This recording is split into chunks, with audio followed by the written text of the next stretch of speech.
이 고발 사주 의혹은 열린민주당 최강욱 대표의 공직선거법 위반 혐의 첫 항소심 재판에서도 쟁점으로 떠올랐습니다. 재판부는 의혹의 사실관계를 확인한 다음 법률적 판단이 이루어져야 한다고 강조했는데 관련된 다른 재판에도 영향을 미칠지 주목되고 있습니다. 우철희 기자입니다.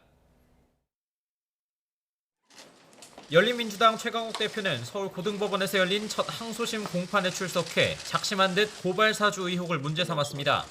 1심에서 벌금 80만 원이 선고된 공직선거법 위반 혐의, 즉 조국 전 법무부 장관 아들에게 허위 인턴 확인서를 써주고 거짓 해명을 한 혐의가 고발 사주 의혹 두 번째 고발장에 등장하기 때문입니다.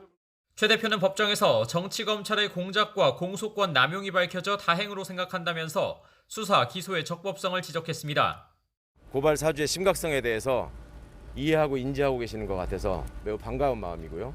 모든 사건에 대해서 진실을 낱낱이 규명할 수 있는 증거들을 확보하고 그것들을 또 공개할 수 있도록. 최 대표의 변호인 역시 검찰이 공소권 남용을 인정하고 공소를 취하해야 마땅하다면서 옛 미래통합당에서 고발했을 당시 고발장을 작성한 변호사에 대한 증인 신청 필요성도 내비쳤습니다.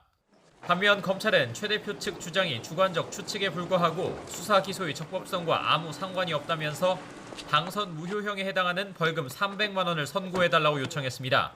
재판부는 다음 공판 날짜를 2달 뒤로 잡으면서 이른바 고발 사주, 청부 사주 사건이 큰 논쟁이 되고 있어서 사실관계를 확인한 다음 법률적 판단이 이루어져야 한다고 강조했습니다.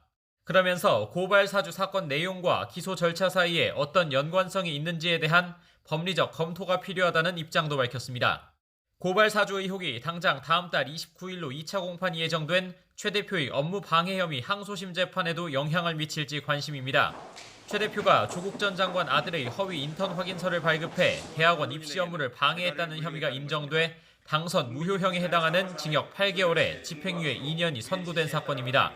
선거법 사건 항소심 재판부는 업무방해 사건을 전혀 다른 사건으로 볼 여지도 있지만 밀접한 관련이 있는 것 또한 부인할 수 없다고 밝히기도 했습니다.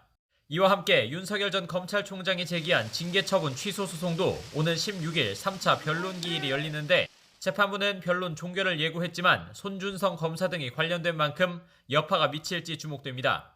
YTN 우철입니다.